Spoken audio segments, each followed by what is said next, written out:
Here we go. Just thought I'd make a quick video here mainly for you new riders, people who haven't had hydraulics on their car before.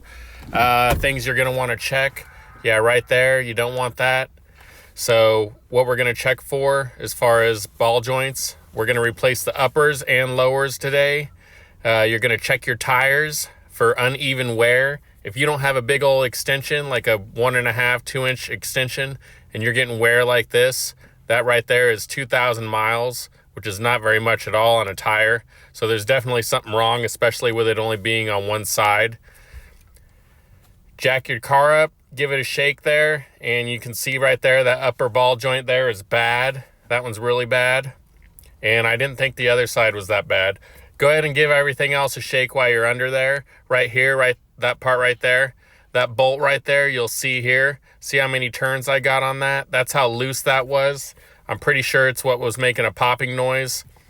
And check your A-arm bushings while you're at it. Right there, that one needs replaced. I would have replaced it right here while I was doing the ball joints, but unfortunately, bad on my part. I didn't check that and make sure that and get it ordered. So that's probably another reason why this side was so wore out.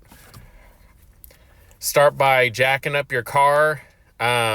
Get it all safely, get it safely jacked up, and then you're going to relieve pressure off these ball joints by jacking up your lower A-arm there. When you undo this castle nut, don't undo it all the way. I do one ball joint at a time. I started with the uppers, so undo it part of the way. Right here, you can get this tool right here. You'll see it pop up here on the left. You're going to pick that up at Harbor Freight. And there's the ball joints, the uppers. Right there, you can see two sides have that little bump. Those are going to go towards the inside of the A-arm.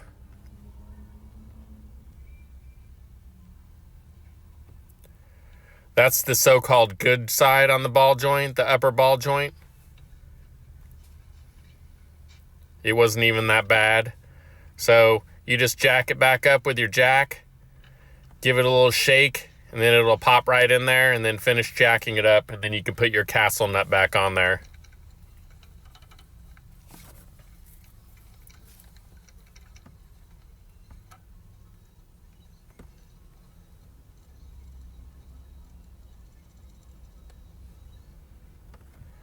Make sure you put your grease fitting on there. You're going to want to make sure to get some grease in them. They don't have grease in them when you get them, so put a couple squirts of grease in there. Make sure you put your pin in there. I probably should have drilled out the hole a little higher on there and then put that on, but I did not. All right, right here's that tool in use. You can use a hammer. You can use the fork. This here was at Harbor Freight. It was $20. And you can see right here, boom, that breaks the ball joint loose. You can see it pop loose there. So we got the upper done. Now we're doing the lower.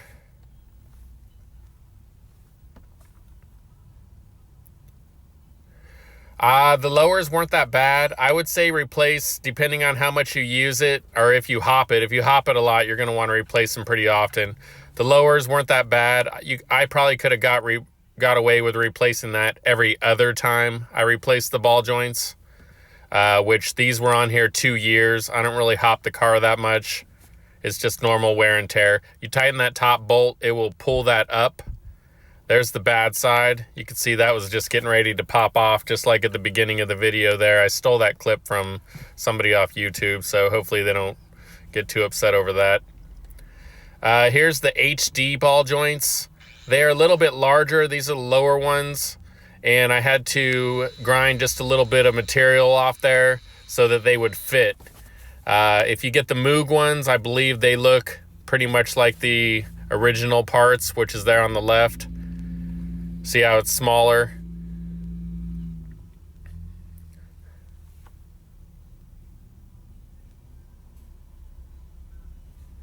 Again, with the grease fittings, make sure you grease everything up. Make sure you give everything a shake and look around while you're under there. Here I might catch a little bit of crap from this, but I use the high temp ball joint, or not ball joint, but bearing grease, and put that on there. You could put some other kind of grease on there, like anti-seize is what you probably want to use, but I just put this in there. It's worked fine for me. If you've ever seen videos online, if you don't put something on there, it's going to seize up and you're going to end up having to cut those off.